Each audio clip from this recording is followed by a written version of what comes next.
Bob Perkowitz, please. Thank you, Jonathan. I have spent a heck of a lot of time down here in the Lowcountry. I come down here. I lived in Charlotte for 16 years, in D.C. for the last 3 years. Hold the mic a little closer. And every summer we come down here for vacation, and we're doing it again. We're up in Pawleys Island for a week, the first week of June. And I do ride my bike down here. Every time I come here, I ride 17 from Pawleys Island down here to Charleston. My wife meets me, we have dinner and stay here. We could use some bike lanes on Route 17. So that's just my one pitch.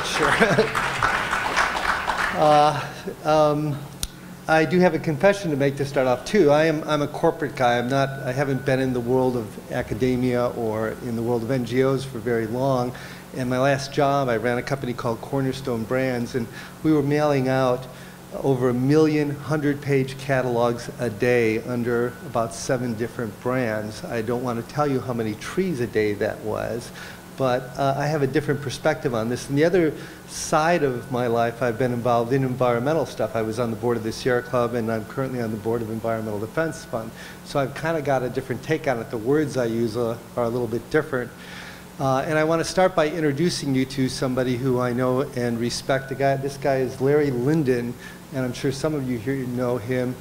He was one of the top guys at Goldman Sachs, and he engineered a purchase of 700,000 acres, a little bit over 1,000 square miles of land in Patagonia that they preserved forever.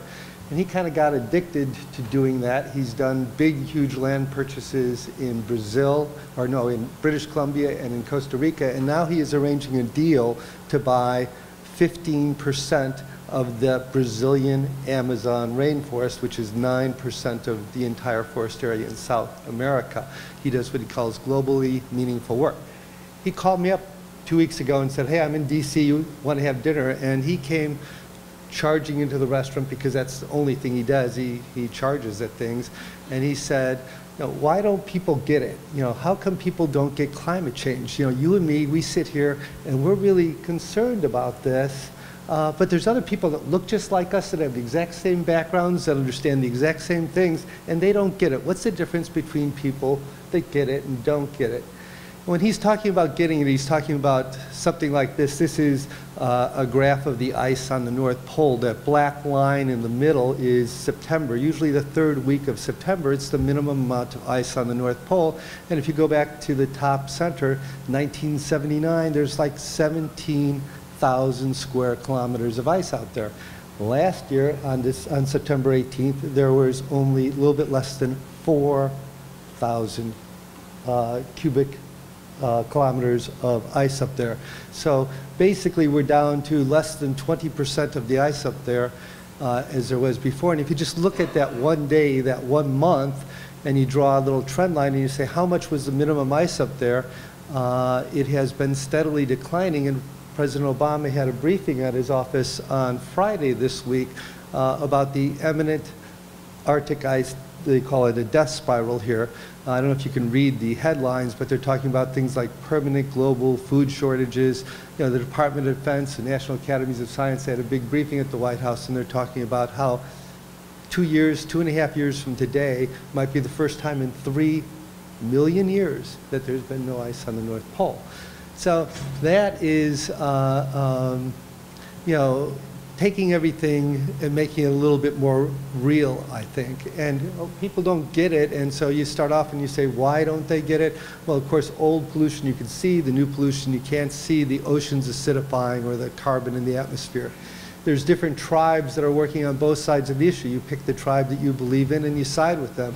And basically a lot of the work that our predecessors did, we cleaned up the rivers and lakes. I guarantee you the rivers and lakes and everything down here in Charleston are cleaner than they were 20 or 30 years ago. So, what has happened that is kind of changing the situation is that we're kind of moving away from science into reality in climate change, not just on the North Pole, but in every region of America. These are all pictures in the past year. Sandy Hook, New Jersey, Wilcox, Texas, Colorado. They're all, the storms, the floods, the droughts are happening all over America and all over the world. This is from Swiss Re, an international insurance company. 1980s, 400 big natural disasters a year. 1990s, 600 big natural disasters a year. And now for the last 6 or 7 years, the globe has been experiencing about 800 big natural disasters a year, double what it was 20 years ago. But, and Americans are noticing that right now. If we were here 5 or 6 or 7 years ago and you said, how many people believe that climate change is real and happening? By our work, 2006, 2007, about 47% of Americans really believe that. Right now, almost everybody believes. You don't hear many people say, nah, the Earth is actually getting colder anymore. But they have another string of fallback positions that they come into. But so you hear a lot of people say, everybody cares about climate change. We're going to do something about it. But as I think Amy and other people have said, that when you compare climate change to other issues, and this is the Pew annual January poll on public policy priorities, climate change is that last bar going up. It has year by year for the last 6 or 7 years been declining in support. In January 2013 is the first year people became more concerned about climate change than they were the year before in the past 7 years. Now, if you look at the other two bars, the one in the middle is the environment. And all of a sudden, the environmental issue for most of our lives were going up was a top quartile issue for Americans. And in the decade of the 2000s, it went from the top quartile to the bottom quartile. But it has taken a big jump up in the past couple of years because people are experiencing weird things, and they may or may not be attributing it to climate change, but they are getting more and more concerned about the environment around them. So, you know, how do Americans think about climate change, you know, and how do we get them from where they are now to there? From where they are now to someplace where we can actually solve this? Well, there's about 4 categories of attitudes on climate change. There's a bunch of us who kind of think that, you know, it's a little bit too late, and no matter what we do right now, Charleston is gone. Okay? There's a bunch of people who think that, that they're what I call techno-optimists, that we're going to solve the problem. There's other people that look at it as a political debate, not a debate about nature or about the real world. It's, you know, it's a, you know, if you're on one side of the issue, you have, and then there's a psychological concept called motivated avoidance. When you take a look at the planetary destruction things, these are the kind of images that pop up in your mind. And people who believe this right now are shifting into, and this is what Tom was alluding to, they're shifting into a state of fatalism and resignation. People have worked on this issue hard for 6 or 7 or 20 years. A lot of them are kind of checking out. They're just like, you know, I did my best, I've been working real hard, but it hasn't turned out the way I wanted it to turn out, and I'm a little bit tired, I can't take it anymore. They're kind of, the techno-optimist people, they, you know, if we can't do it with renewables and we can't do it with geo, we're going to figure out a way to do it now. But the problem with the techno-optimists, the people that believe this stuff, is that they say it's going to happen, but they don't do anything about it really. They just kind of sit around and say somebody's going to take care of it. I'm optimistic. Somebody's, so they're kind of checked out of the game too. They're not actively working on it. The political, ideological issue side of the thing, you know, the partisan divide in the country, this has nothing to do with just climate change. It's on every issue. Government has become relatively dysfunctional, and you're on one side of the common ground in this country has kind of gone away. You know, if you're a libertarian and you don't like government, or if you have, you know, the amount of money that big oil is spending on lobbying is huge, and you can't underestimate how much we are being bought. This is the Fortune Global 500. These are the top 11 largest companies in the world. 9 of the 11 do nothing but produce and burn fossil fuels. Okay, this industry has earned over $1 trillion in profit in the past 10 years. They are not going to sit down and take any part of anything that threatens those earnings very lightly. They work on it from every level, from all of the above, we're in this together, you know, to lobbying at Congress, incredible amounts of money lobbying in Congress. The last thing that kind of keeps us from dealing with it is the concept of motivated avoidance. And this is really the psychology of climate change. for all of us, anybody in the world on any issue, if it's an overwhelming problem, you kind of check out on it. You have other priorities. There's a concept called system justification that, that our social systems are legitimate and you're going to follow them, we're going to follow them because they might not be perfect, but it's clearly better than the alternative.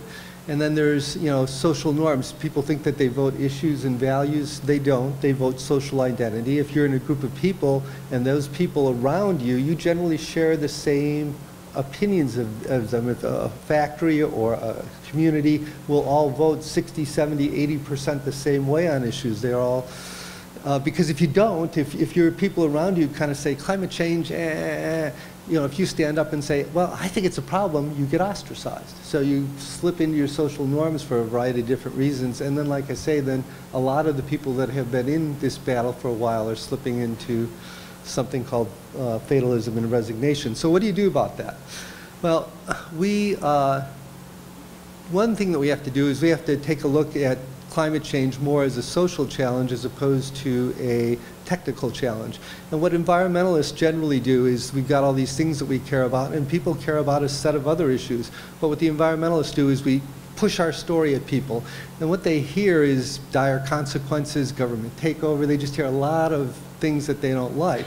But if you start with where people are and you kind of bring them, if you really, like one way of thinking about it is, let's say a 14-year-old girl, try to talk to a 14-year-old, try to talk to them.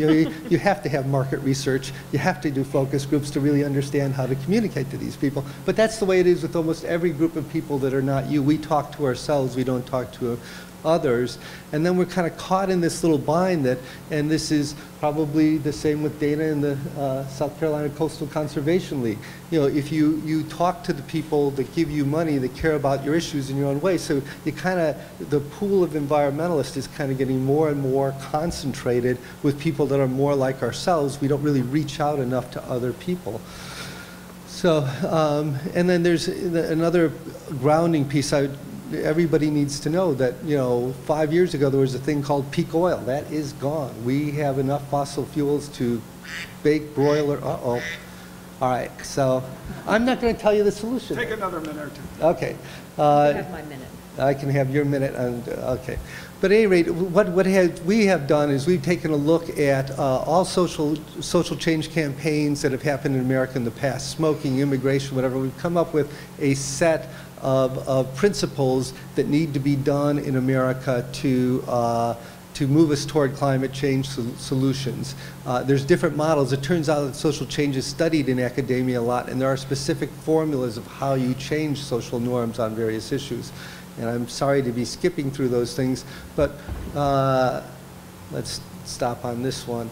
We have to find things, common ground. Environmentalists have clean energy, cap and trade, carbon tax, lots of solutions. We have to find common ground amongst ourselves.